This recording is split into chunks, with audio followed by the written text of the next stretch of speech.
G'day everyone, welcome back to another Toon podcast, the Southern Hemisphere's biggest and best podcast, all things Newcastle United. We're here, Dimi, for our, quarter season report to see how things are and what better man to join us again. Adam Peacock, you can find him on Stan Sports now, doing some Champions League stuff, which is probably a season too late, but that's okay. He's also doing a podcast with Brad Haddon and Alyssa Healy, who is Mitch Stark's better half, if I'm not mistaken, as well, called Willow Talk. Gearing up for a big summer of cricket too, with the Indians coming to Australia, which is always a spicy series.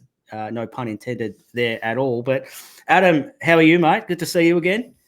Good to see you boys as well, and pleasure to be on talking about football and Newcastle, and happily have timed it well because we're talking about victories and not where it's all going wrong at the moment. It seems to be going in the right direction, boys? Yes, it is, and we'll get stuck into that a little bit soon. But we haven't had you on, mate, since the tour down under, which was one of the best weeks of our lives, Dimmy. It's not often you get your favourite club to come to your home city for a whole week, and there was a fair bit of nuffy stuff going on, mate. Hanging out at hotels, seeing who could bump into and all that. And thankfully, mate, we actually caught up at it's called the Pub at Crown for the Shola Amiobi Q&A, and it was good to have a chat there. But, mate, how did you find that week, Adam?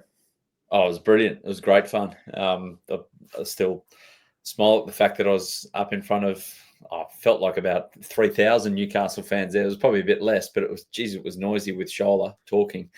Oddly enough, I actually got back to Sydney, I think it was on the Friday. And by Sunday, I had tested positive to COVID and was absolutely flattened for 3 days. Just the worst flu I've ever had. So, it was worth it, though. Absolutely. And for those who weren't there, I can only, try and sum up how it was Adam, you're on stage with Shola with a bit of a Q&A, and then the audience kind of come in at the end. But I don't think I've been to something like that in any capacity with a Q&A, especially with, like, he's an international athlete, like he's known worldwide. But mate, you held court for a good hour with not one note, and just done it all off the cuff, and it was a joy to watch, and that's how you know that not that there was any doubt, but how invested you were in the club, that you could just wax lyrical for at least, it was probably an hour and a half, I reckon, by the time the audience got involved. But mate, you've done a lot of things, but I'm sure having Shola Amiobi as one-on-one conversation with him for an hour and a half, unscripted, was right up there with some of the funniest and best stuff that you've done. It was so easy to prepare for because I'd prepared for it. Yeah. When can I remember? I went to a Newcastle game in the mid-'80s with my dad when I was a little tacker, and I can't remember that. Obviously, I can vaguely remember walking into St James's Park and Newcastle playing Chelsea that day. But, I mean, the first real memories you have is when Newcastle get promoted back into what was then initially early doors of the Premier League. So that was when it first sunk in. So all that research with Shola was basically done over the period of about 30 years, and didn't need it. I would be an idiot if I needed a note. So it was just chatting with the guy, and told the story of how he lived in the same street as my uncle, who's done really well for himself over there. So that's why he lives in Footballers Row. So he certainly did better than my old man in terms of business. Thanks, Dad. But no, he... Uncle Bill, lived in the same street and used to tell me the stories of the Patrick Kluivert's house, which became a bit of a hub of enjoyment, let's say that, after training some cold December days. So Shola get involved in that as a young boy. But what a lovely human being, and just so he was the awesome. club. And I'm sure you guys enjoyed hearing it as much as I did about some of those stories and what the club means to him. Yeah, absolutely. And even once it was done and the formal stuff kind of wrapped up, the fact he stayed around, I would have been at least for another hour, and made sure everyone got a photo, everyone got an autograph, everyone got basically whatever they wanted. It was just awesome. And we were very lucky to be able to be there and to do it and stuff like that. And the way it kind of went. Now with the whole week, I know you were involved in, I think, another event maybe at the MCG. Was it the Tuesday or the Wednesday? The Spurs I game, think was it it? the Tuesday. Spurs Was it the game. Tuesday? Oh Yeah. yeah, the Spurs game. So it might have been the Tuesday. Did you have you got any little nuggets you might have picked up along the way that you might be able to share with us that weren't quite public? There was another event they did for a sponsor with Monster Energy, and it was with Elliot Anderson, Nick Pope, Callum Wilson, and Kieran Trippier. And you got the sense that the players were like thinking to themselves the whole time, why are we here? Because it's the end of a very long season. But once they warmed into it, I did hear that Kieran and Callum spent a bit of time at the casino, put it that way. So they enjoyed themselves. Look, they were on a postseason trip. It wasn't anything too strenuous, and I think Eddie Howe realised the importance of it for the football club and the fans as well. So they found that balance between doing what they could for everyone, but also letting the players just chill out a little bit. So Nick Pope, lovely guy as well. Elliot, pretty quiet guy, and obviously a couple of weeks later, he was no longer a Newcastle player. Things move quick, don't they? Yeah, it happened quick. But one thing, when I was at the team hotel to go and do that, talking and like going to meet the player liaison who took us up to the room, I got to go where the players' room was, and they're actually doing the preseason, the shoot with the new kit. So I got a first look at that, and I was sworn to secrecy. Obviously, no photos or no even talking about it. So I understood, but I knew then and there is a pretty good kit, the home kit I'm talking about. So got a little sneak peek into that, which was very lucky, and it looks great. Yeah, it's awesome. It must have been on the Wednesday because we had a like a fan engagement session on the Tuesday night, and we're talking with Serena, the club photographer, and what do you got on for the rest of the week, and catching up with family and stuff like that. And she dropped, "Oh, we're taking photos of the new kid tomorrow." We were like, "Oh, where is it?" She's like, "Same thing. Sorry, not allowed to say. It was sworn to secrecy. I can't even tell you where we're shooting it.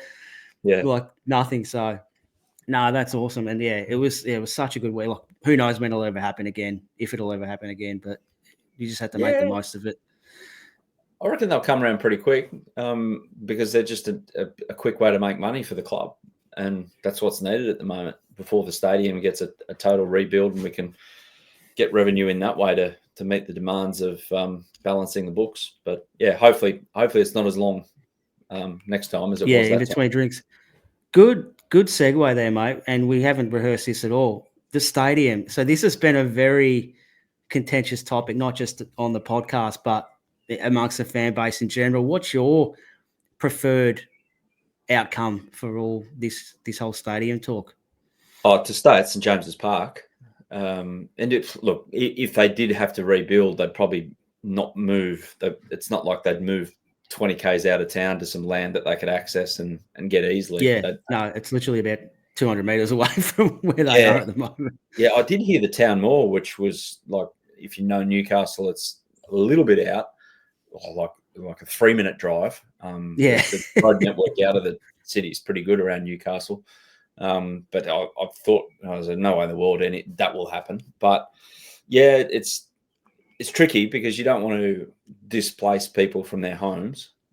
Well, that's the absolute last option. But if you can buy the land around and regenerate it, it does sound like instead of that funky looking thing that we've got kind of like 2.5 big grandstands, it might develop into 3. But look, if we get to 60,000 instead of 50,000, that's great. And that then allows the club to push forward. And I think, I don't know if I'm right here, but I dare say corporate hospitality and VIP suites are going to be a big part of that, because that's a definite way to make a quick buck. So anything that helps us get to a place where you're not having to look at people like Elliot Anderson and go, "Oh, we've got to sell you because otherwise we're going to lose points."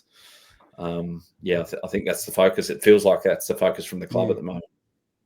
Yeah, and we spoke about this a bit, especially when it happened, how the club kind of got to the point where they realised they were 60 million in the hole with a week to go in the transfer window and nothing changed. Now, obviously, something has fallen through. Now, hopefully, in the fullness of time, we can find out what actually happened and how the club got to that, because they went through that whole the January window as well, and whether I spoke with Jack's, and I think I'm sort of siding with him. I think they thought Bruno was going to go, and that was going to be their out. That well, we're 60 million, but we know that someone will come in for Bruno and trigger his release clause, and that'll get us out of the shit. And then no one come in, and I think they kind of went, "Oh no, what are we going to do now?" So it's good that it was unfortunate that it had to happen, but I'd still rather that happen than start -10 come the start of the season and trying to claw your way back from there. Yeah, I don't know what you guys reckon. I've still got a real philosophical problem with this whole thing, that your most valuable players in the eyes of this, your most valuable commodity to sell is a player that's come through the academy. Yeah, that goes against it makes no sense. The fabric of football, in a sense, that football's built on a community spirit around the ground, and obviously it's reached to other parts of the world with the Premier League becoming what it has. But at its heart, it's like building a footballer from within to make it to the big stage, and then that gives everyone else hope that it can be done. And yet, under these rules, it seems like like you saw it with Conor Gallagher with getting sold to Atletico Madrid to help Chelsea balance their books. Not that we feel sorry for Chelsea too many times, especially in this particular conversation. But I just something stinks about it, like in that sense. I don't know how it changes. I hope it does change because it goes against football. Yeah, you sort of hope that. About this go for it, Keith. Yeah, go, Dimi. No, go. Dimi. I was going to say you sort of hope. I mean, you see what Man City's doing now, where they're sort of going blow for blow with the Premier League about a myriad of things. You sort of hope that the can of worms sort of open up now, and these rules are tightened up, because you're right. They seem against the fabric of, like you said, the fabric of football, but also it's advantaging the teams who have got 80 players in their books, and they can have these enormous academies like your Chelseas or Man Cities, who essentially they're buying the best kids, or coercing the best kids at 12, 13, 14 years old, developing them, selling them for a massive dollar, and then they're the ones who are getting the benefit of it. I mean, the rules, we all know this. The rules are slated to a way to protect the status quo and protect the big clubs, and the fact that we had to sell our homegrown players at a lesser scale. With obviously what happened with Carroll, he was a homegrown player. We had to sell him. Obviously Anderson wasn't at that level, but it still's not. It's not great in the fans' eye. You always want to see that local kid come through and make it in the first team. It's just in any sport, in any sort of professional sport, that's always the fan favorite, the one who's come up through the youth, and the one who's sort of been there like a supporter, like everybody else. So it is something I think I'm hoping Man City sort of, in a way, open the can of worms and get everything sort of rewritten, because it's a bit of a shambles. Yeah, right. Absolutely. Even like just spitballing here, like you should be promoting clubs to invest in their academy instead of kind of penalising them for it. Like whether they have a salary cap so someone can't be a Man City and just go and buy all the best kids and train them up, but like maybe as they progress into the senior squad, like maybe their wages don't count towards PSR, and you kind of get a bit of relief that way, and you help develop the reverse veterans rule. Yeah, like the A-League. Like I don't know if they still got that rule or not. But DJ Brock's the veterans. Every year you go up, less and less is in the cap which is a very rare thing in the A-League, given we know how it's a hotbed of a transfer window, blokes flipping around clubs every season and stuff like that. But even something to like incentivize building through your academy rather than penalizing people for it because they have to sell, which, like you said, Adam, it rips the fabric out of your club and goes against everything that a fan loves seeing. Is like people coming through. Yeah, you don't, and then you don't end up having people like Shola Amiobi attached to the club for life after he's done. And I just hope they can find a way to not fix it. I get why they've done it, but tweak it. Yeah, absolutely. Even I think Kieran Maguire mentioned like the fact that it's still 120 million from rules that were brought in about 13 years ago, given the inflation rate at the moment, it's mad. Like at least if you're going to keep it, but keep it in line with with what See, rates are right. going Yeah. now. Yeah. Just with their summer stuff, mate, like, how did you feel about it all? Like, do you think it, not just the Elliot Anderson stuff, but the whole, the Gahey, is he, isn't he, the Mitchell, Eddie Howe thing, do you think that was pretty destabilising, especially to our clunky start of the season? Yeah, it probably had something to do with it. I don't think it changed Eddie Howe's approach to preparing the team, but the uncertainty of his position in terms of what he had to work with, or what more he had to work with, would have had an effect. Look, we copped a couple of injuries early on, which didn't help as well. Went into the season with a really thin squad, so thank God we weren't in Europe, because I don't think we would be able to cope, and we certainly wouldn't be sitting here going in the direction we are. I don't reckon if we were playing Sunday, Thursday, Sunday in the Conference League, even though the Conference League has a wide disparity of ability in it, after seeing Chelsea rip through one of my favourite teams, FC Noah, a couple of weeks ago. But yes. I think now that everything seems to have settled a bit, and okay, we didn't get Gay, whatever. It happens. It became a transfer saga, one of those old school transfer sagas, and it was unfortunate. The new best Ost. Yeah. Now that he's got Tonali back, now that he's got Tonali back, he's a bit more up to speed. He's game ready, as opposed to just being fit. I think it's looking promising, and I don't reckon they'll need to do anything too stupid in January. They might need a top up here and send a guy out on loan there. But apart from that, it's then building towards a stabilising year, and a year where we're not going to put another hole in the finances and have another huge loss. It's a year that then you can save up and almost like DRS in Formula One, hit the button when you need to in June and hopefully make a few good moves. Yeah. Dimi, do you think there's a correlation between kind of the summer and that uncertainty? Just like, not even, I think it does trickle down to the players, especially with the whole Anderson stuff. And I think a few of them are probably looking around going, shit, am I next? Is there any more we need to worry about? But now things seem to have quietened down off the pitch. The Eddie Howe, Paul Mitchell stuff's kind of been put to bed a little bit. And then it kind of seen, I reckon, it wasn't so much the results, but at least the performances, I reckon it was just after that kind of got put to bed that, yes, they've been talking to each other, blah, blah, blah, that performances started getting better. And now we're kind of at the point where, our performances are better, but we've been getting results as well. Yeah, it's interesting. I mean, it was very volatile, I think, in the latter stages of the window. Everyone was sort of not panicking, but getting frustrated. Is this deal going to happen? Is it not going to happen? Or we don't have a centre back. We don't have a right winger. We sold Anderson. We've sold Vincent. There was definitely a lot of frustration, I think, from the supporters. And obviously we found out after it, everyone was up for grabs at the end of June because they were desperate to sell anybody to get under the cap. And Eddie even said, he goes, some players were a little bit destabilised, like you said. Gordon probably was one. I'm not sure if Isaac was one as well, but it was definitely something going on in the change rooms early parts of the year.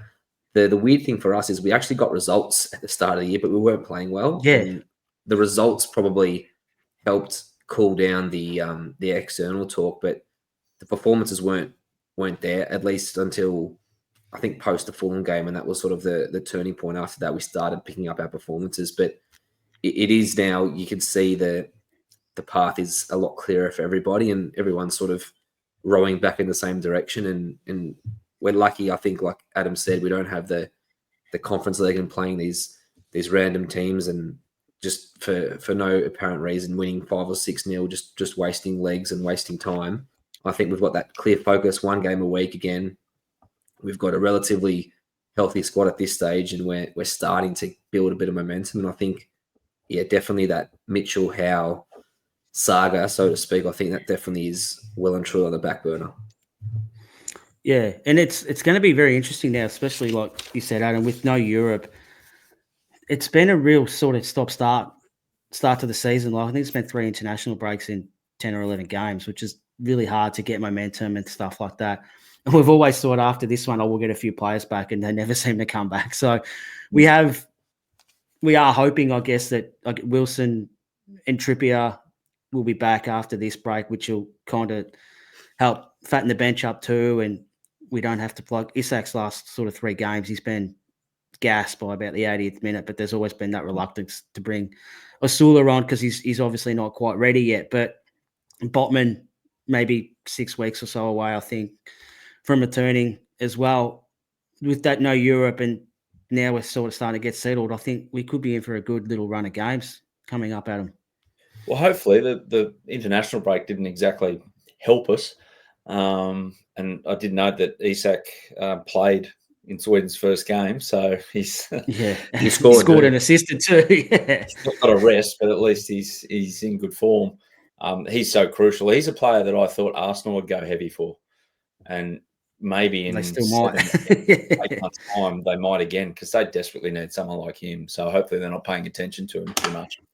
Hopefully their issues with their sporting director leaving and Arteta being left there and who replaces leaves a bit of a void and they take their eye off the ball a bit. But in all seriousness, Eddie Howe, the way he's been able to get the best out of what he's got. And for me, like another, and you've seen him with a number of players. Remember Miggy Almiron, when Eddie Howe came, there was a massive upturn in his performances, and he's done it again with Lewis Hall, who when he came to the club and he was playing those little cameos, it was like this guy is just not up to it yet, and will he need to go out on loan to get up to speed? But geez, that's good coaching if you've been able to turn a player to what he is now, and not bagging him when he was still a talent, and he was obviously had a lot of potential, but now what he's been able to provide, that just speaks volumes of Eddie Howe and his coaching staff and what they're about and what they can do with the player, which at the central part of it, we can talk about management of egos and everything that goes on with the media and sporting directors and everything like that. But if you can coach the players in that way, that to me is the crux of the matter. And Eddie Howe has very much got it. Well, I think he was player of the month for October as well. Made his England debut a few days ago, made his starting debut this morning as well, with Tino Livramento made his England debut. Gordon got his first goal.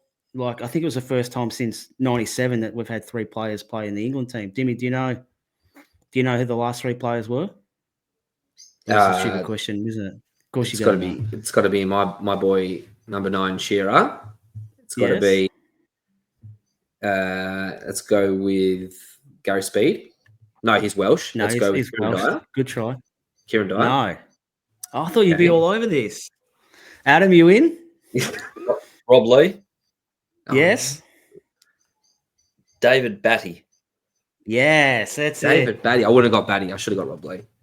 Yeah, they're the 3. So it has been a long time between drinks, and to see them all contributing. I've seen some random photo, and I don't know if someone's doctored it, but they were the 3 highest rated England players on the pitch this morning as well in their 5-0 win over Ireland at Wembley. So votes on BBC Newcastle. It is strange, Adam, because like given how crippled we were last year with injury, and he was a young kid. We still is a young kid, but he was fit and he was available. And given everything that we were going through, he still didn't play for about 5 months. And I think that shows how far off the pace he was, how reluctant they were to reward him, even though they actually needed someone like that. But the fact that, one part is Eddie and his coaching, but I think you've got to give credit to Lewis Hall as well, that be able to take in that information and turn it into performances. And he's really made that left back position his own. He's probably made it for the next 15 years if he keeps playing the way he is. But it's going to be interesting, maybe in 2 months' time when Botman's fit, where does Dan Burn kind of fit into things now? Or do you keep playing the way we are and Botman's the one who's coming off the bench as insurance? Where does Lloyd Kelly fit into all this now? Like, now we're starting to get a few bodies back. There's going to be some tough selection sort of dilemmas that the coaches are going to have to figure out. Which is what you need, especially when you get to March and everyone's kind of looking around going, will this season ever end? I remember Bozza telling me that, you get to March and the weather's still cold. You've been playing a stack of games. Your body's sore, but mentally you're fried. And it's like, God, it feels like, and I actually passed this advice on to my son last year because he went, like, I could even see it with him. He's playing NPL football. You get to the 3/4 part of the season, you think, is this ever going to end? And even though these guys are playing Premier League and in the bright lights and everything, it is a thing. So, yeah, I think with the way that we've started, it actually angles quite well for how it's going to look in March, April when that's happening, and maybe a few clubs are been involved in European competition and finding it hard to balance everything, whereas we can just continue to go like that. Because I look back at that first month of the season, we are so lucky we weren't 1 point from 12. Yeah. Absolutely. We were playing stinking football, probably the worst under Eddie Howe. Yeah.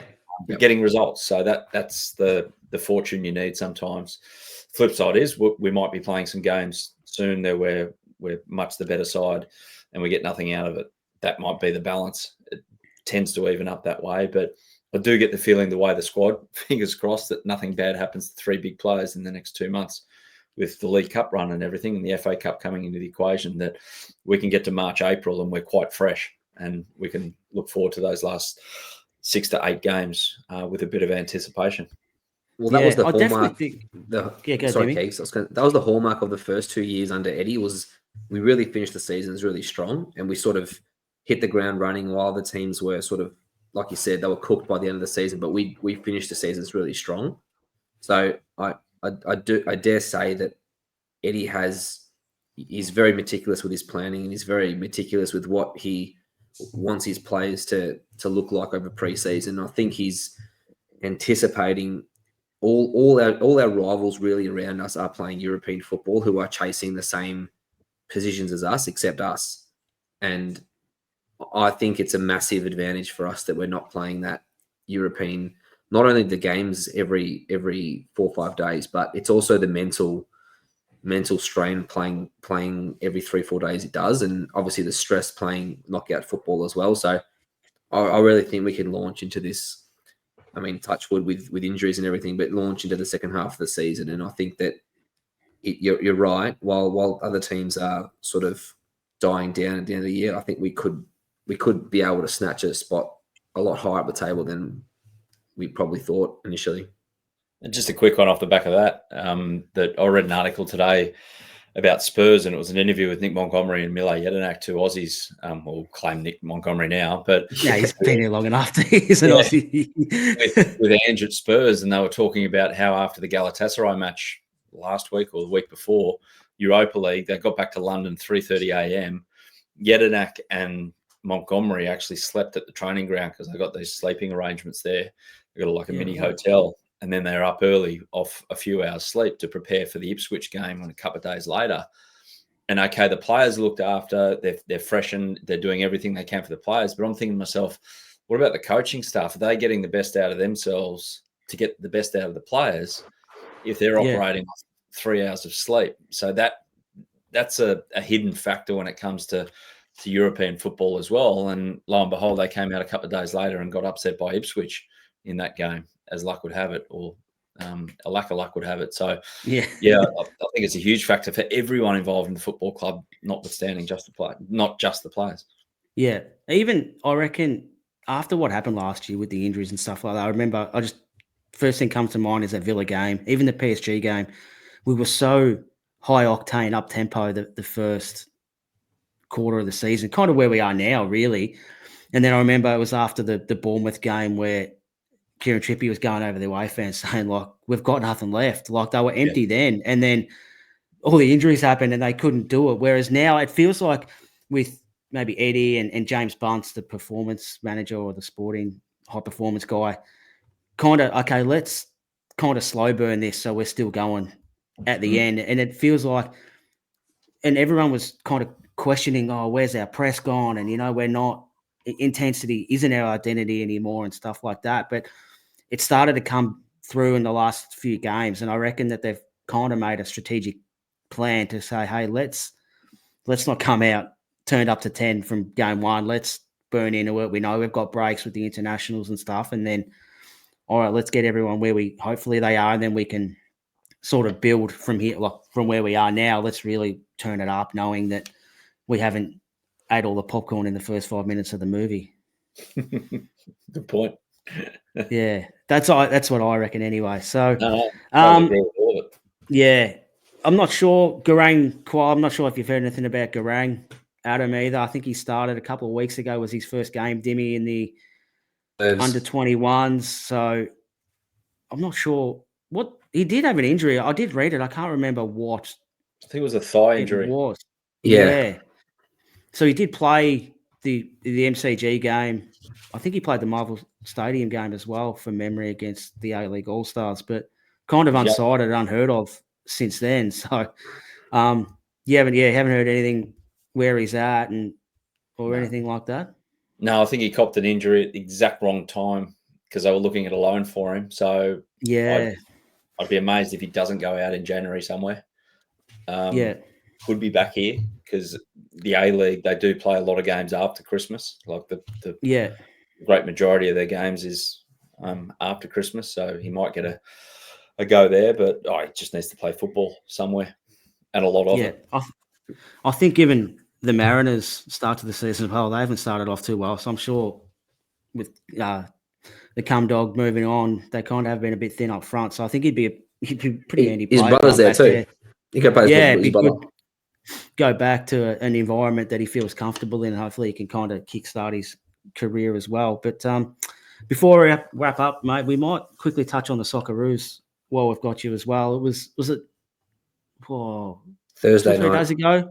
No. 2 or 3 days ago was the famous anniversary of qualifying for the World Cup where Foz lost his shit, and I still smile every time you watch that with the volume up and Foz just screaming. And it was one of the great days, especially in the sports history here in our country. Adam, I'm not sure if people know, but you have written a book about this, haven't you? Yeah. It's downstairs. I only kept one copy here. Yeah, the rest are sold out. That's why. Not quite. No. One night, I think, somewhere. Powered up and incinerated. It was a great day. And I did see something on Twitter, and they showed the highlights, and it's always the best part when they're all singing You're the One of the What with John Travolta in the rooms after the game as well. So he was there because Qantas were celebrating their 75-year anniversary the night before. Yeah. And then he got invited to the game because he was in Australia anyway, and Qantas were the main sponsors. And then they were the Qantas Socceroos, yes. Yeah, and they just decided to, bring him in, send him down to the sheds and see what happens. And then that transpired. But yeah, what an incredible evening, an incredible period of time in Australian football with the A-League just starting around that time, and that kickstarting the Socceroos into the mainstream consciousness forever, I reckon now. And it's good to see great TV ratings and big crowds for the game against Saudi, even though the result didn't go our way. So that there still is that attachment to this team, and hopefully it is displayed in full when we head over to America in a couple of years' time. Yeah, so we do have a qualifier coming up on Wednesday morning, our time, against Bahrain. It is a bit of a tricky group. We've managed to sort of get away. It was a bit of a shocking start, really, but Graham Arnold stepped aside. I think he probably should have stepped aside after the World Cup, given what he did, and I think he probably reached the end of his tether, but I can understand it'd be very hard to let go after going so well at the World Cup. It'd be hard to just walk away from that, and I can see definitely why. But how have you found Popper Ball in a national sense, Adam? Yeah, I don't mind it. Like I like the twist in shape. It's all down to personnel, isn't it? And people, it seems when the Socceroos don't score a goal, Mitch Duke cops a hammering it's for his it. fault for some reason. It's not his fault. The cupboard's bare when it comes to forward players. Like, that's the problem with Australian football. It's like, okay, I think I did a stat that the weekend previous to that game in the A-League, 5 of the 12 starting strikers were eligible for the Socceroos. 3 are teenagers, and 1 was actually in the squad in Brandon Borello. And I forget who the extra one is, but I think the extra one's Ben Gibson, who's a young player who's come out of the NPL in New South Wales. He's 22, I think. So it's not like we've got these 26-year-olds dotted across in the their planet prime. that are firing. Yeah. It's like, Yeah. let's ask ourselves the question, why don't we have more depth in that role? And it's simple. It's because there's the opportunities dry up and it makes it really hard for a young striker. And there's a few other positions as well. Like we seem to be always trying to shuffle around and find a right back at the moment. And it'll be another position somewhere else. So in another 3-4 years. So yeah, I think he's doing okay. And like it's a massive game against Bahrain away to get them back for what happened here on the Gold Coast in that opening game, which turned into a disaster. And that's when Graham Arnold realised that he was at the end. So glad the change happened when it did for all parties involved, including Graham Arnold, including Tony Popovic, who totally deserves a crack at it. And yeah, I'm hopeful that we get one of those top 2 positions because we seem to be getting good results away from our results. So hopefully it continues on in the middle of this week. Yeah, absolutely. And just if anyone, any Australian listeners here as well, or viewers who do have a bit of a, I guess, passion for the A-League, I'd highly encourage you to find the Code Sports little mini-series that you've done with Robbie Slater and Bozza about the state of the game here in our country.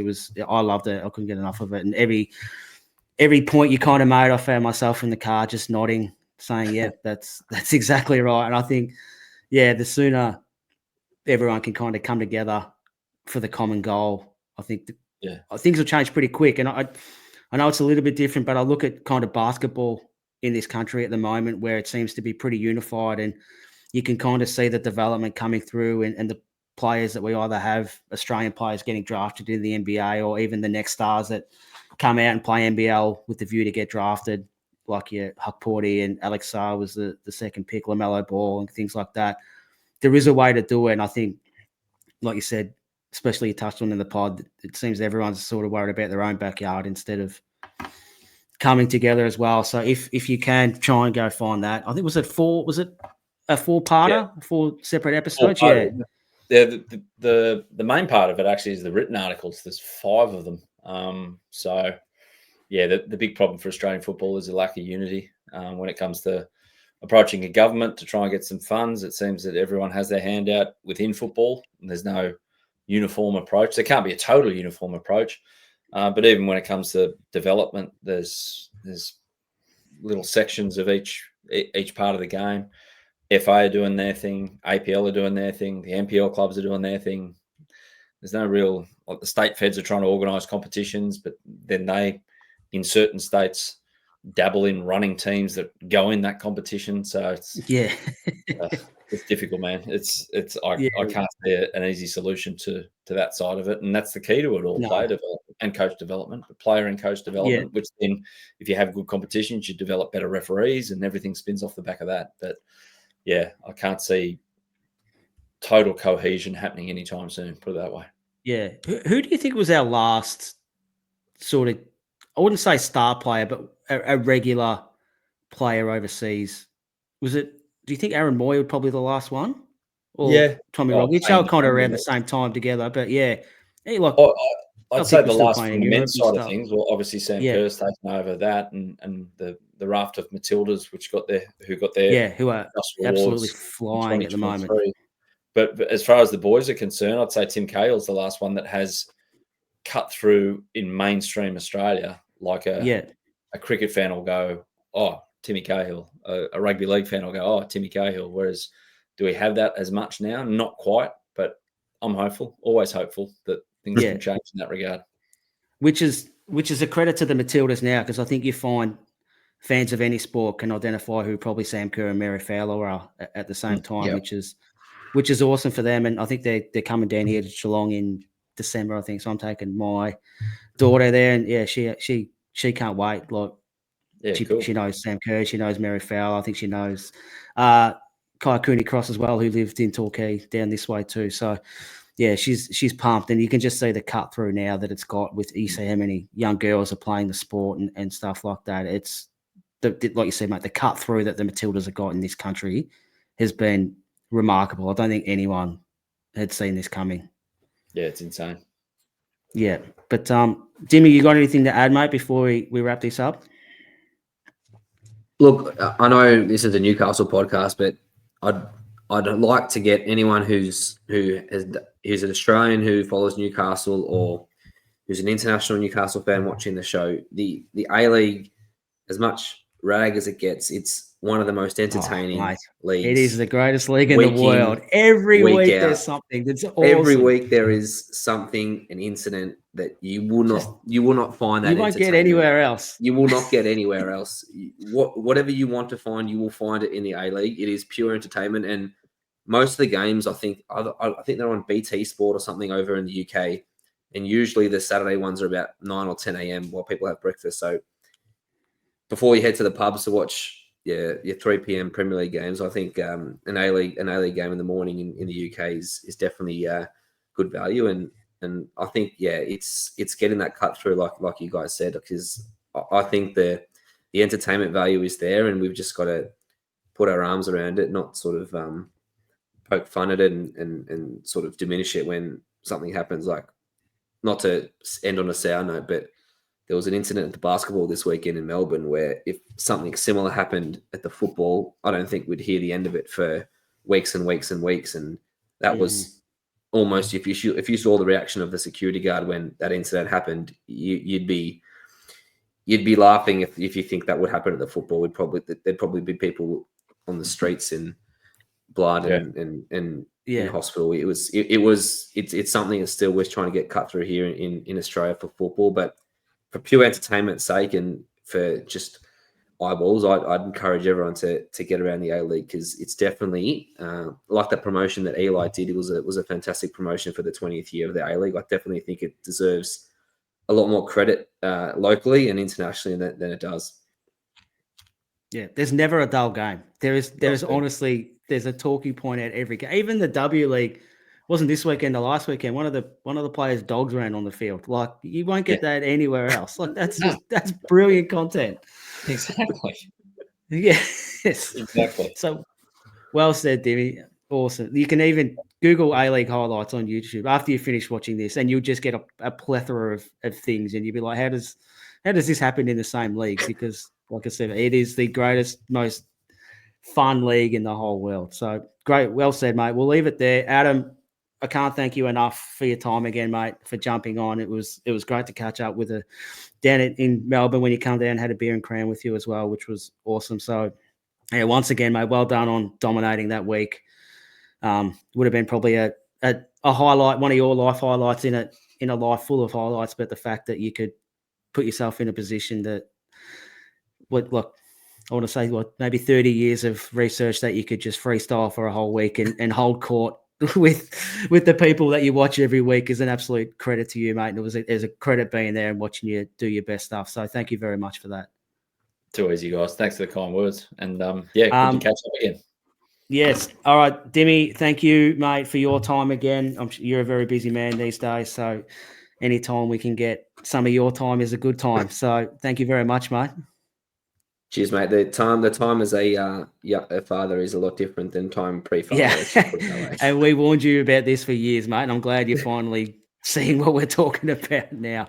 But we'll be back later on in the week too with our West Ham preview. Jack has teed up a West Ham supporter to come and chat all things Hammers. They are probably not where they think they should be at the moment this season, so I'd be keen to find out what's going wrong there with the new manager and what they need to do to fix it. So keep your eyes peeled and ears peeled for that. But in the meantime, thank you very much again, gents, and we'll catch you all next time. Cheers, mate. Cheers.